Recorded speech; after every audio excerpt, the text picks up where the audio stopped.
হরে কৃষ্ণ, রাধে রাধে। তোমরা সবাই কেমন আছো? গোপু সেবার আরেকটি ব্লগে তোমাদের স্বাগত জানাই। গোপুদের সিংহাসনটা পরিষ্কার করে নিচ্ছি। কালকের দেওয়া ফুলটা শুকিয়ে গিয়েছে, ওটা আমি এবার তুলে দিলাম। সিংহাসনের আসনগুলো ভালো করে ঝেড়ে নিয়ে আবার পেতে দেবো।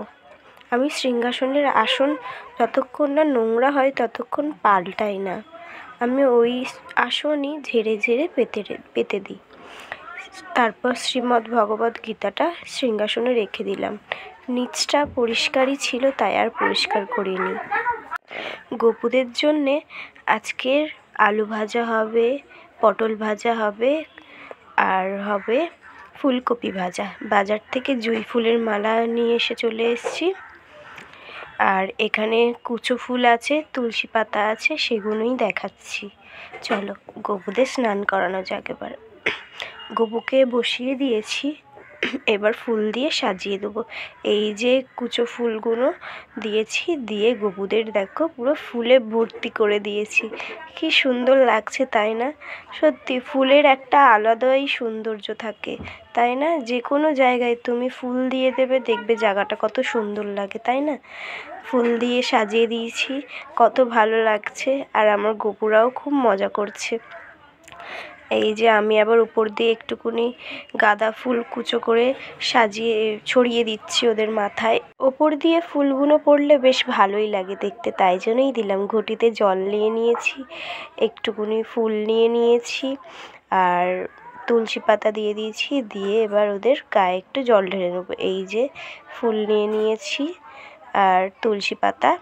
এবার গোপুদেরকে স্নান করানো যাক। চলো গোপুদেরকে এবার আমি স্নান করিয়ে দিচ্ছি ভালো করে। গোপুদের স্নান করাতে খুব ভালো লাগে। আবার বড় গোপুর কানে দেখো একটা জুঁই ফুল ঢুকিয়ে দিয়েছি, এক কানেই দিয়েছি। আমার না জুঁই ফুল খুব ভালো লাগে, আমার জুঁই ফুলের গন্ধ আরও ভালো লাগে। এই যে এবার ওদের স্নান হয়ে গিয়েছে, ফুলগুলো এবার গামলিতে দিয়ে দেবো। এবার গামলির জলটা আমি তুলসী গাছে দিয়ে দেবো, যাতে কারোর পায়ে না লাগে। এই গোপু স্নান করানোর জলটা আমি তুলসী গাছেই দিই প্রায় সময়।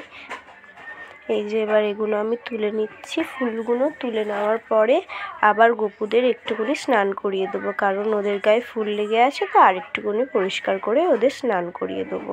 পুরো ফুলটা তুলে নেওয়ার পরই, পুরো ফুলটা তুলে নেওয়া হয়ে গিয়েছে। গোপুদেরকেও তুলে নিয়েছি, থালাটা পরিষ্কার করে নিয়েছি, আবার একটা তুলসী পাতা দিয়ে দিয়েছি ঘটির জলে। আর এবার আমি গোপুদের স্নান করিয়ে দিচ্ছি। বড় গোপুর চোখটা ঢাকা পড়ে গেছে, তুলসী পাতাটা এতটাই বড়, আমি এবার সরিয়ে নিলাম। আজকের গোপুদের জুঁই ফুলের সাজাবো।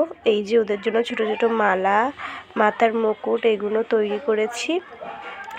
এবার গোপুদের গা মুছিয়ে দিয়েছি, এবার ওদেরকে আমি সাজাবো। চলো আজকের বড় গোপু পরবে নীল কালার একটা স্কার্ট, আর ছোট গোপু পরবে একটা অরেঞ্জ কালারের স্কার্ট।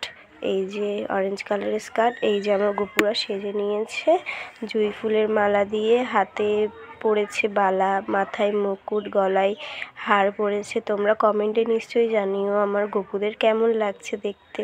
সবাই রাধে রাধে বলতে ভুলো না কিন্তু। আর এই যে গোপুর জন্যে রান্না রেডি। গোপুর জন্যে হয়েছে পটল ভাজা, বেগুন ভাজা, আম ডাল, আলু ভাজা, আর এখানে ফুলকপি ভাজা। এবার গোপুদের খেতে দেওয়া যাক। চলো এই যে গোপুদের আমি ভাত, আম ডাল, আলু ভাজা, ফুলকপি ভাজা, পটল ভাজা, বেগুন ভাজা সব দিয়ে দিয়েছি। সবার উপরে একটা করে তুলসী পাতা দিয়ে দিয়েছি।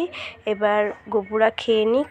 চলো এবার গোপুরা খেয়ে নিক, আর গোপুদের স্নান করানোর জলটা এবার তুলসী গাছে দিয়ে আসি। চলো এই যে তুলসী গাছ, আমি এখানে প্রত্যেক দিনই স্নান করানোর ফুল টুল সব তুলসী গাছের গোড়াতেই দিয়ে থাকি, বা অন্য গাছেও দিয়ে থাকি।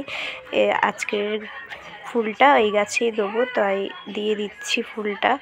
কুচো ফুলগুলো তুলসী গাছে ভালো করে সাজিয়ে দেবো, আর জলটাও ওখানেই দেবো। এই যে সুন্দর করে তুলসী গাছটা ভালো করে সেজে উঠছে দেখো। গোপু স্নান করানোর জলটা কি সুন্দর লাগছে। স্নান করানোর ফুলগুলো এমনভাবে সাজিয়ে দিলে তুলসী গাছটা কত সুন্দর লাগে। এই যে দেখো সুন্দর করে গাছটা ভরে উঠেছে কুচো ফুলে।